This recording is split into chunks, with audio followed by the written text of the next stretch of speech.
Okay, this is for unit 113, task 4. That's the last task, the last assessment for this hand tool unit.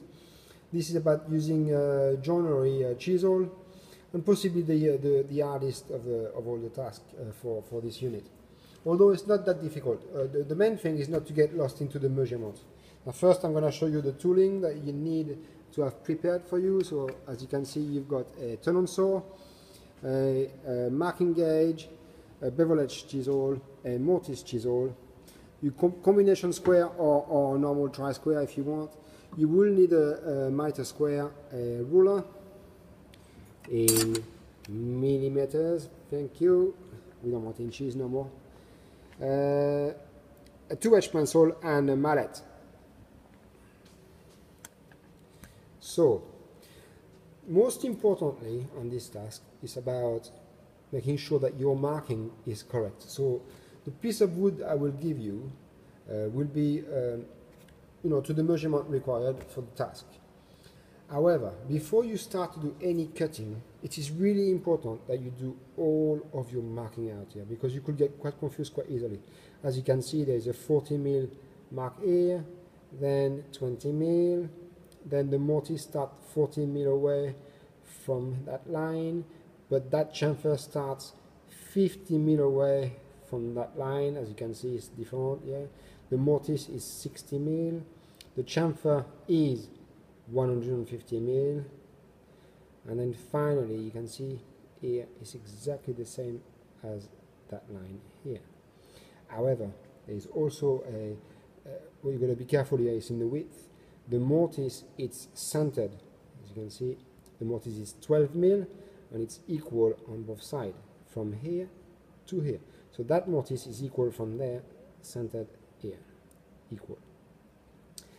That one is equal from that line, not that one. So be very careful when you do your marking.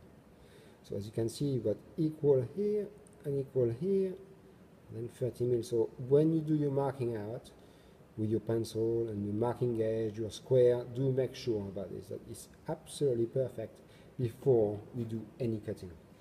You will have to remember to make sure that your mortise, as it's a through mortise, you will use your square to mark it all the way around, and you don't break it out obviously on the other side. Okay? So very simple. You can look at the criteria. It's very, if you follow it, you got to cut the through housing to the width with the dimension within 1 mil, but not oversized. So 20 mil, no more than 20 mil, please, and 15 mil deep. You will have to cut the through mortise depth again, plus or minus 1 mil. So 15 mil, you got plus or minus 1 mil. Chop the through mortise to the dimension within 1 mil, but not oversized. So 60 mil, do not go over, please. 1 mil, you got, but not over. You've got the mortise width and length consistent to accept a dummy tenon. So I will have a tenon to make sure it fits both sides and is clean.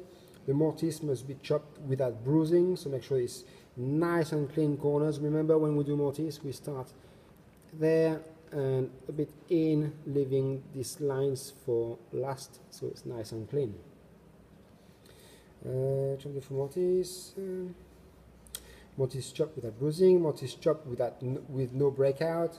And then finally we do the recess. So this is the recess, 4 mil deep, following the dimension 30 mil by 50, as you see.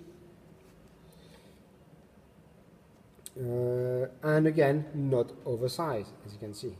So make sure that your dimension 50 by 30 stays exactly that. To the depth shown, you got plus or minus 1 mil, so 4 mil deep. We'll accept 5 mil or 3 mil. 4 mil is obviously better. And then finally, you will produce this top chamfer, plus or minus 2 mil on the length. So this is when we're going to use the mitre square to make sure that you've got your 45-degree cut on that side, and then on that side. That's it, like that. Bang, bang.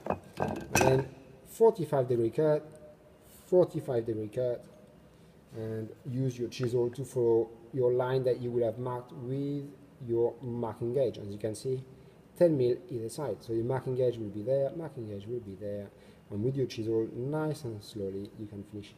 Just like I will show you during training, and so you'll have plenty of practice before we do this assessment. Make sure the chamfer is parallel and to the depth, and that's it. So take your time. You got plenty of time for this assessment. You got 2 hours 30 minutes, as you can see here, which seems a long time, but just check.